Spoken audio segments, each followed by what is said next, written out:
किसी व्यक्ति, स्थान, वस्तु आदि के नाम, गुण, धर्म, स्वभाव आदि को बोध कराने वाले जो शब्द होते हैं ना, उन्हें हम संज्ञा कहते हैं। तो देखिए संज्ञा में कुल यहाँ पर 5 भेद है, मगर प्रमुख रूप से ये 3 ही भेद है, व्यक्तिवाचक, जातिवाचक, भाववाचक।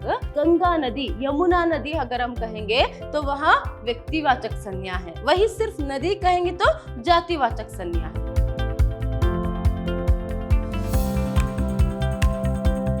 नमस्कार, मैं हूँ हर्षिता, हिंदी लेक्चरर, विद्याश्रम कॉलेज मैसूर। आज हम मैसूर यूनिवर्सिटी के फर्स्ट सेमेस्टर बीबीए की हिंदी पाठ्यक्रम से संज्ञा जो है उसे देखेंगे। देखिए, हम जो भी भाषा का या फिर जिस भी भाषा का प्रयोग हम करते हैं, तो उस भाषा को अगर शुद्ध रूप में और स्पष्ट रूप में प्रयोग करना है तो यहाँ पर व्याकरण के बारे में जानकारी रखना बहुत ही जरूरी हो जाती है। इसीलिए इस बार आप लोगों को व्याकरण जो है वह रखा गया है। आपके 4th यूनिट में व्याकरण भाग जो है रखा गया है, तो व्याकरण के अंतर्गत आपको संज्ञा जो है यहाँ पर दी गई है। तो चलिए आज के क्लास में हम संज्ञा किसे कहते हैं और संज्ञा के भेदों के बारे में जानकारी प्राप्त करेंगे। देखिए, संज्ञा मतलब क्या है?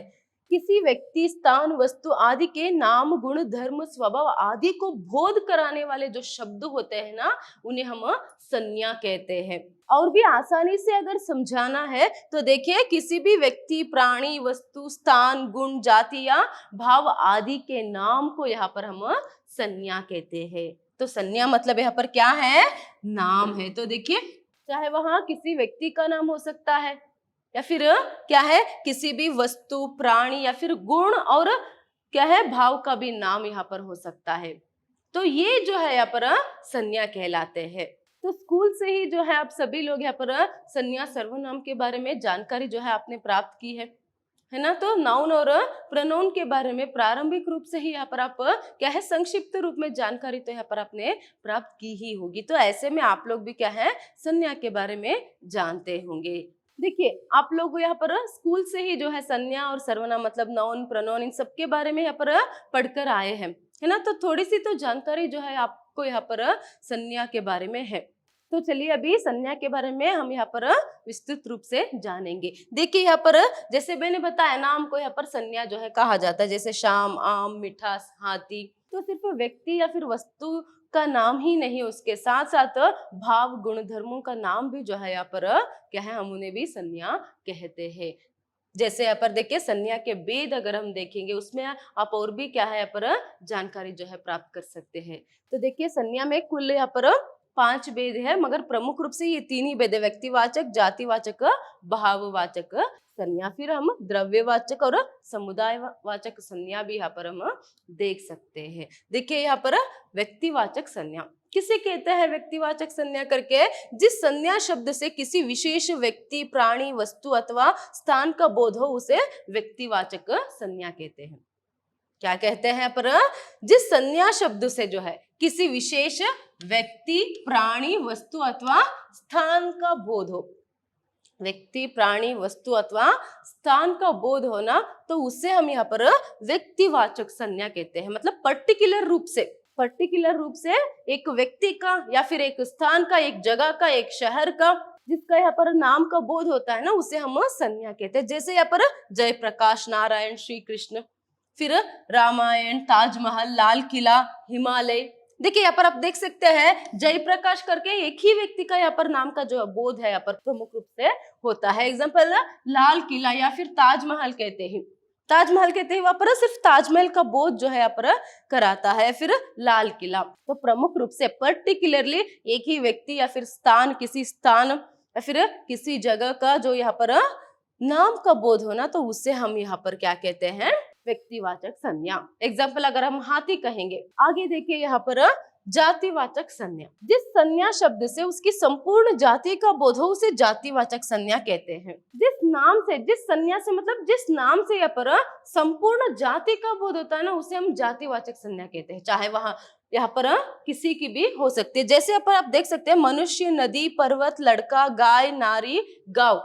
तो यहाँ पर देखिए, आप नारी कहते हैं, यहाँ पर समस्त नारी संकुलन का यहाँ पर बोध जो है होता है। एग्जाम्पल यहाँ पर पर्वत देखकर हम देख सकते हैं।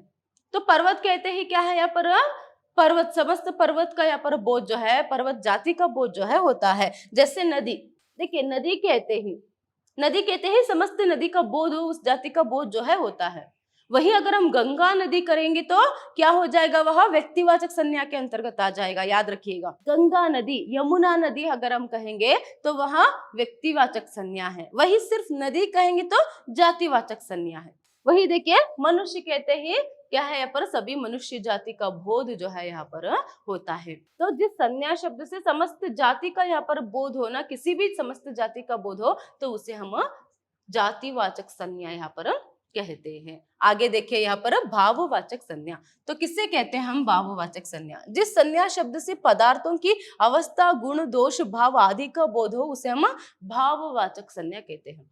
जिससे क्या है यहाँ पर किसी भी पदार्थों की अवस्था, गुण, दोष या फिर भाव का बोध हो, उससे हम यहाँ पर भाववाचक संज्ञा कहते हैं। सिर्फ पदार्थ नहीं, वह व्यक्ति की भी हो सकती है। किसी व्यक्ति के क्या है, उसका गुण, दोष या फिर उसके भाव का बोध अगर होता है, उसकी परिस्थिति का बोध यहाँ पर होता है, तो उसे हम यहाँ पर भाववाचक संज्ञा कहते हैं। जैसे देखिए बुढ़ापा, मिठास, बचपन, मोटापा, चढ़ाई, थकावट। तो ऐसे में देखिए बुढ़ापा जो है वह एक भाव है, मोटापा, मिठास, ये सभी जो है भाववाचक संज्ञा जो है कहलाते हैं। तो बुढ़ापा जो है उस व्यक्ति की परिस्थिति कि अभी वहां बूढ़ा हो गया है, इसका भाव जो है यहाँ पर बोध होता है। जिस व्यक्ति के बारे में हम क्या है बात कर रहे हैं, तो उस व्यक्ति के क्या है बूढ़े होने का भाव जो है इसमें बोध होता है, तो वह बुढ़ापा। तो ऐसे में क्या है वस्तु की या फिर पदार्थ की यहाँ पर वह मिठास जो है उसका यहाँ पर वह बहुत ही मीठा है, ये जो बोध कराता है, ये शब्द जो है मिठास, यह भी भाववाचक संज्ञा है। तो ऐसे में क्या है, इन सभी शब्दों को जो है हम ऐसे शब्दों को जो है जिससे क्या है किसी व्यक्ति, पदार्थों की यहाँ पर गुण, दोष या फिर भाव का बोध हो, उसे हम भाववाचक संज्ञा कहते हैं। नेक्स्ट देखिए यहाँ पर द्रव्यवाचक संज्ञा।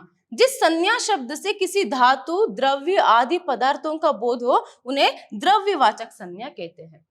किसी भी संज्ञा शब्द से किसी धातु, द्रव्य आदि पदार्थों का अगर बोध होता है तो उन्हें हम क्या कहते हैं, द्रव्यवाचक संज्ञा। जैसे घी, तेल, चांदी, पीतल, सोना, लोहा, ये सभी जो है किन्हीं धातु या फिर पदार्थों का बोध जो है कराते हैं। तो इसलिए ऐसे शब्दों को हम यहाँ पर क्या कहते हैं, द्रव्यवाचक संज्ञा जो है यहाँ पर कहते हैं। नेक्स्ट देखिए यहाँ पर समुदायवाचक संज्ञा।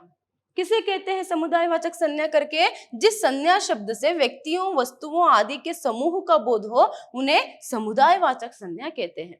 देखिए यहाँ पर व्यक्तियों, वस्तुओं आदि समूह का, इसे याद रखिएगा, यहाँ पर समूह का बोध होता है।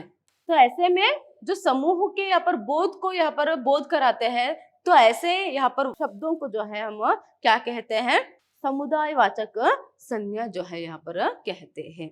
देखिए जैसे सभा, कक्षा, सेना, दल, भीड़, गुच्छा।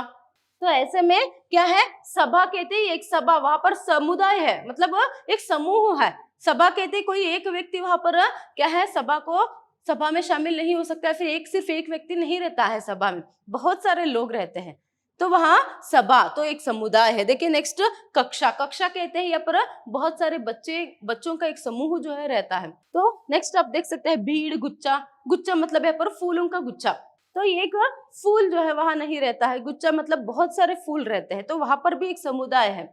तो ऐसे क्या है, पूरे समूह का किसी एक व्यक्ति या फिर किसी एक पदार्थ का बोध ना कराते हुए क्या है, किस व्यक्तियों की या फिर पदार्थों की यहाँ पर समूह का बोध कराने वाले जो शब्द रहते हैं ना, उन्हें हम यहाँ पर समुदायवाचक संज्ञा जो है कहते हैं। तो ये रहे संज्ञा के भेद। तो अभी हमने इस कक्षा में ये जाना कि संज्ञा किसे कहते हैं और संज्ञा के भेद कौन से हैं, और उन भेदों की परिभाषा और उदाहरण भी हमने देखा। तो यहाँ पर अच्छे से इसे याद में रखना हो सकता है। यहाँ पर क्या है 10 अंक के लिए ये प्रश्न जो है आपको परीक्षा में पूछे कि संज्ञा के परिभाषा लिखते हुए उसके भेदों पर प्रकाश डाले करके, या फिर 1 अंक के लिए भी जो है यहाँ पर क्या है आपको प्रश्न जो है पूछ सकते हैं। तो उदाहरण के लिए व्यक्तिवाचक संज्ञा कौन सी है, जातिवाचक संज्ञा कौन सा है, तो ये सभी अच्छे से यहाँ पर उदाहरणों को भी किसे कहते हैं, मतलब कौन कौन से शब्द किसके अंतर्गत आते हैं, इसे सभी याद में रखना बहुत ही जरूरी है। धन्यवाद।